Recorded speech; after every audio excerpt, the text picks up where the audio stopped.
Kenny McPeek is with us, and we're going to talk about a horse and a stake a day.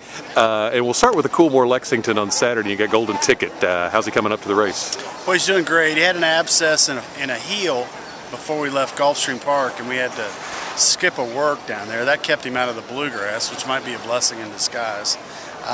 And he's had a couple of nice works here going into the Lexington, but he's a good colt, and it ought to be a good distance. His last race was excellent. How do you see him improved from his 2-year-old year? Well, I think if I had run him longer, sooner in his career, he'd probably be a little further along. We kind of relegated him to sprinting in the beginning, but then as soon as I stretched him out, he did a lot better. So he seems to be able to carry his speed, and he's a very smart horse, obviously talented from his race in the Tampa Bay Derby, but hopefully Lexington's a jump to another level. Kathleen Bruce coming back in the Double Dog Dare on Friday. How's she doing coming up to the spot? She's doing great. We struggled with some liver issues with her last year, similar ailment that Uncle Mo had, except not as extreme.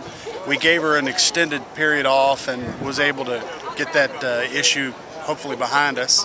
And she trained well. She worked another bullet or a minute flat here the other day, and she needs another graded stake under her belt. We hope that we get that. You think she's more closer back to where she was year before last, before she had the physical issues now? She's bigger and stronger here as a 4-year-old than she ever was as a mid-3 or late 3-year-old last year. So the time off's done her a lot of good. Dr. DeBose and the partners there have been generous enough to give us whatever time we needed, and we feel like we've got her right and ready. She's run on, had success on multiple surfaces. Do you have a feeling for what's her best?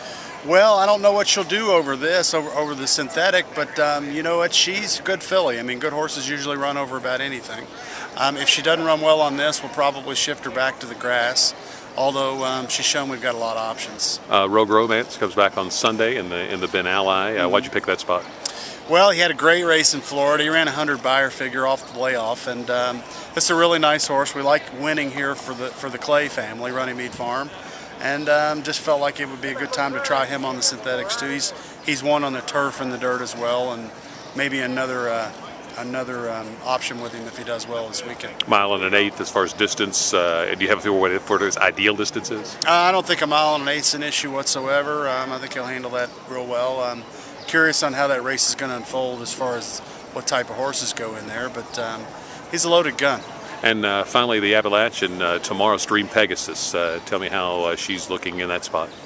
First turf, right? Yeah, this filly had a good 2-year-old year. I was a little disappointed in her first race back as a 3-year-old race at Turfway last time, and she came out of the race with some small stuff that we needed to back off and get her sorted out, and she's had a nice series of breezes. I know we're going to be a bit of a price in there, but I think she'll be competitive and give us a good run. What about the turf angle? I think she's out of a theatrical mare. She should like it.